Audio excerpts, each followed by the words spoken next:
The audition was the same day as a Wales-England rugby match, and having set off from my home in Port Talbot, we hit the traffic just outside Llantrisant, about 14 miles from Cardiff.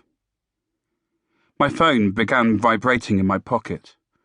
I looked at the screen, and it was Dad, who was already at the venue. "The people are already going in," he said, with an audible scowl. "Stop worrying," I said. "They're probably contestants from an earlier round of auditions."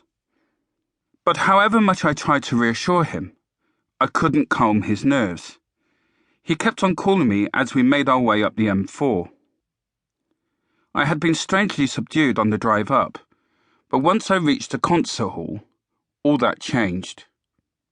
We still had some time to wait before I was sent to the holding area, and having no clue what time I would be going on, I was beginning to get quite nervous. I picked up my number from the check-in area, number 31829, which I stuck sideways on my jacket, and made my way up the stairs to the auditorium. The holding area was a bar behind the upper circle, and it was a very busy room, with hundreds of people scrambling round for seats and plenty of film crews to capture every moment of rehearsal on tape. Through the walls, we could hear the proceedings of the previous group.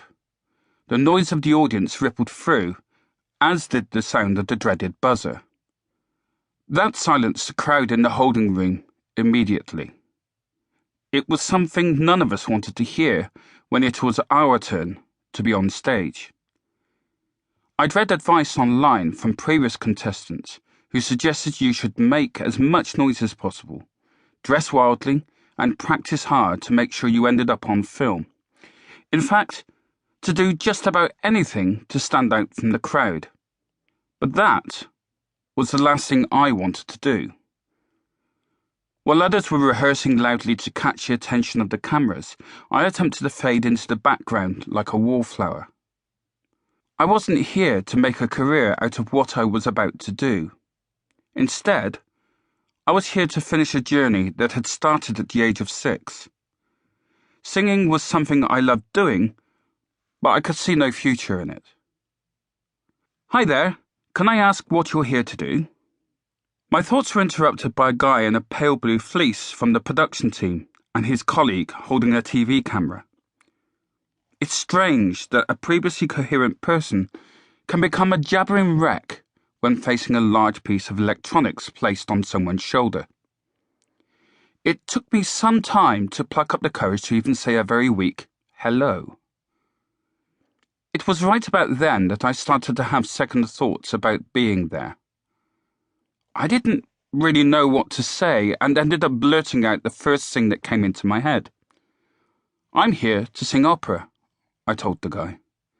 "It's something I feel I was born to do." "That's great," the guy replied. "How about singing something for us here and now, a cappella?" I responded with a very nervous look towards Jules and a very fast shake of the head. "I don't want to do that," I said. I wanted to go back to being the wallflower. I felt I wasn't the kind of person who should be in front of people in full view. I felt fat and slightly scruffy. The suit I was wearing was all I could afford, and for some reason I had insisted on buying one that was too small in the chest, but at the same time too long in the arms. The last thing I wanted to do was draw further attention to the fact that I didn't really belong here. Reluctantly, the member of the production crew accepted my refusal to sing. He finished our quick chat and moved on to another person. I tried and failed to find out when I would be on stage. This was disconcerting, as I always liked to be well prepared so as to perform at my best.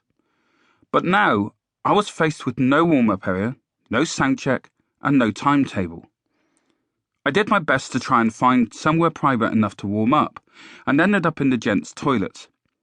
Even there, I didn't want to sing in front of anyone. The moment I heard footsteps approaching, I pushed the lever of the tap as if to wash my hands. There appeared to be no way of warming up at all. After a while, I just gave up and returned to my seat next to Jules.